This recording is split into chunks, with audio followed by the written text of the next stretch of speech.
প্রিয় দেশবাসী এবং বিপ্লবী ছাত্র জনতা, আপনারা জানেন যে ছাত্র জনতার ঐতিহাসিক গণ অভ্যুত্থানের মাধ্যমে 2024 সালের 5ই আগস্ট বাংলাদেশের মাটি থেকে মুজিববাদ নামক ফ্যাসিবাদী মতাদর্শের যে রাজনৈতিক দল আওয়ামী লীগকে বাংলাদেশের ছাত্র জনতা উৎখাত করেছিল।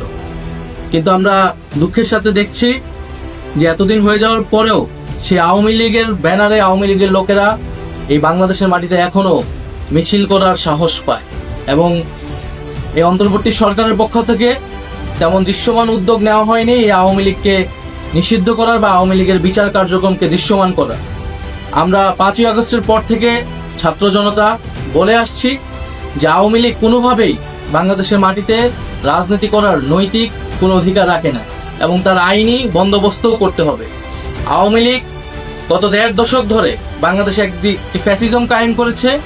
বাংলাদেশে কয়েকটি গণহত্যার সাথে আওয়ামী লীগ জড়িত। আমরা জানি পিলখানা হত্যাকাণ্ড থেকে শুরু করে হেফাজতের শাপলা হত্যাকাণ্ড, মোদী বিরোধী আন্দোলনের হত্যাকাণ্ড এবং সর্বশেষ জুলাই আন্দোলনের হত্যাকাণ্ড। এছাড়া বিরোধী রাজনীতিক লোকেরা গুম খুনের ক্রসফায়ারের শিকার হয়েছে। এই সব কিছুর বিচারের জন্যই কিন্তু এই গণ অভ্যুত্থান হয়েছিল এবং আওয়ামী লীগকে আমরা দলগতভাবে বিচারের দাবি জানিয়েছিলাম, সেটিও আমাদের সামনে দৃশ্যমান হয়নি।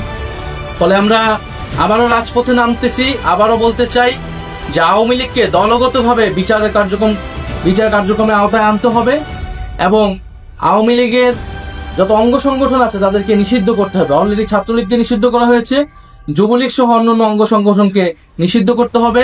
বিচার চলাকালীন তার নিবন্ধন বাতিল করতে হবে এবং রাজনৈতিক সাংগঠনিক কার্যক্রম নিষিদ্ধ করে আইন বাস্তবায়ন করতে হবে।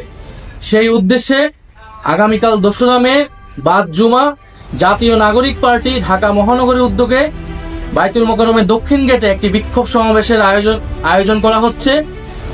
আপনারা দলে দলে সেই বিক্ষোভ সমাবেশে যোগদান করুন এবং গণ অভ্যুত্থানের যে আমাদের প্রতিশ্রুতি ছিল যে একটি ফ্যাসিস্ট মুক্ত বাংলাদেশ তৈরি করা, ফ্যাসিজমকে আর কখনোই বাংলার মাটিতে জায়গা করতে না দেওয়া এবং আওয়ামী লীগের যে গণহত্যা যে অপরাধ তারা করেছে সেই সকল কিছুর বিচার নিশ্চিত করা, এই সব কিছু আমাদের জুলাই আন্দোলনের প্রতিশ্রুতি এবং আমাদের শহীদদের প্রতি আমাদের প্রতিশ্রুতি। সেই প্রতিশ্রুতি রক্ষার্থে আগামীকাল দেখা হবে